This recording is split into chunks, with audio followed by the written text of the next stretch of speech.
Hey everyone, welcome back to my channel. In today's video, I'm going to be showing you different ways to practice letters of the alphabet as part of my brush calligraphy alphabet series. All the products I'm using will be linked down in the description box below if you're interested.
I hope you guys enjoyed this video.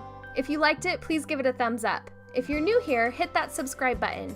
I post a new calligraphy video every Monday and a new watercolor video every Wednesday. If you'd like free calligraphy practice guides, head over to snowberrydesignco.com/subscribe and sign up for my newsletter. I also wanted to let you guys know about my online beginner watercolor floral course that will be released April 2018. I've been working really hard on this course and I'm really excited for you guys to check it out. I have a waitlist for the course that you can join so you won't miss anything. I'll leave a link down in the description box below if you're interested. Thanks again for watching. Bye!